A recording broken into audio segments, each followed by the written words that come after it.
I'm Lisa Aprati with ChicagolandSportsRadio.com, and I am joined by UFC mixed martial artist Clay Guida, who has a gym that just opened up today in Crest Hill called MMA Stop Fitness. Clay Guida, this is really exciting for you. Well, thank you, Lisa, for the wonderful introduction. Yeah, what a great day in Crest Hill, Illinois, and I'm super excited to have everyone here.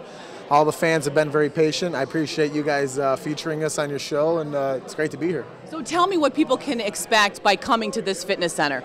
This is people can expect more than just an MMA gym. This is a family fitness center, which we're going to feature kickboxing, Muay Thai, cardio kickboxing, grappling, jiu-jitsu, wrestling. I apologize if I repeat myself. Yoga. It's kind of your one-stop shop, and then we also have a pro shop, which is the MMA Stop.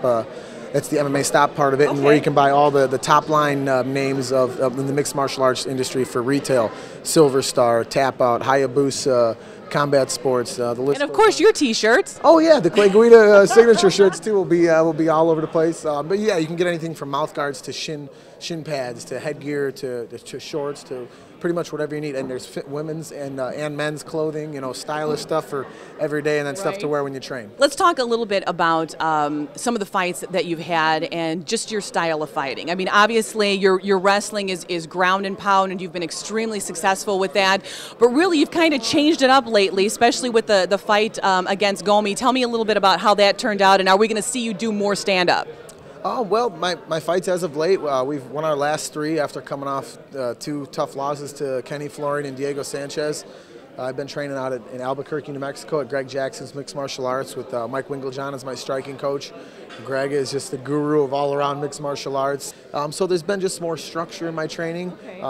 Day to day, I have set times 3-4 times a day. And people have seen in my fights, we go out there and wild and stuff like that. I could say the Gomi fight I was probably more wild than all, but I kind of circled it around, getting in the takedown and trying to finish the fight. And we even kind of picked him apart on the feet a little bit with a couple of head kicks and just landing a few punches that he wasn't expecting. So that was more out of not wanting to get knocked out by Gomi, because I've seen him take people's heads off. And so we've definitely got back to the old ways of just wrestling, grappling, and punishing our opponents in order to open up the submission. Now the fight that you have coming up is against Anthony Pettis. Tell me a little bit about how you're preparing for that, and are you using the same group that you used against the Gomi fight? The fight coming up against Anthony Pettis will be June 4th, the Ultimate Fighter finale main event from the Brock Lesnar and Junior Dos Santos card. It's going to be great.